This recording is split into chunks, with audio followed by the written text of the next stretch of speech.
BJP, Janasena, TDP ఉమ్మడి అభ్యర్థిగా ఓ ప్రణాళిక ప్రకారంగా ప్రజల్లోకి వెళ్తున్నామని నర్సరావుపేట అభ్యర్థి చదలవాడు అరవింద్ బాబు తెలిపారు. ఈ మేరకు తన కార్యాలయంలో ప్రెస్ మీట్ నిర్వహించి మాట్లాడారు. రాష్ట్రంలో వైసీపీ పూర్తిగా విఫలమైందని విమర్శించారు. రాబోయే రోజుల్లో రాష్ట్రం దిశ మార్చే విధంగా తమ మేనిఫెస్టో ఉంటుందని తెలిపారు. రాబోయే సార్వత్రిక ఎన్నికల్లో వైసీపీ పార్టీకి ఓటమి తప్పదని జోష్యం చెప్పారు. తెలియజేస్తూ మరి వాళ్ళ తెలుగుదేశం పార్టీ, జనసేన, బీజేపీ ఉమ్మడి పార్టీల ఆధ్వర్యంలో ఉమ్మడి అభ్యర్థిగా నర్సరావుపేటలో తెలుగుదేశం పార్టీ తరఫున చదలవాడ అరవింద్ బాబు వాళ్ళ అభ్యర్థిగా ఉన్నారు. మరి ఇటువంటి కార్యక్రమంలో మరి ఉమ్మడి ప్రణాళిక ద్వారా తెలుగుదేశం పార్టీ, జనసేన, బీజేపీ ముగ్గురం కూడా ప్రతి కార్యక్రమాన్ని దగ్గరుండి గడప గడపకు వెళ్తున్నాము.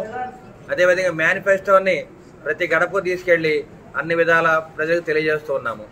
ఎందుకంటే ఇవాళ చంద్రబాబు నాయుడు గారు, అదేవిధంగా పవన్ కళ్యాణ్ గారు, మరి బీజేపీ ఆధ్వర్యంలో నరేంద్ర మోడీ గారు ముగ్గురు కూడా ఈ రాష్ట్రం వైసీపీ పరిపాలనలో పూర్తిగా అడుగంటిపోయింది.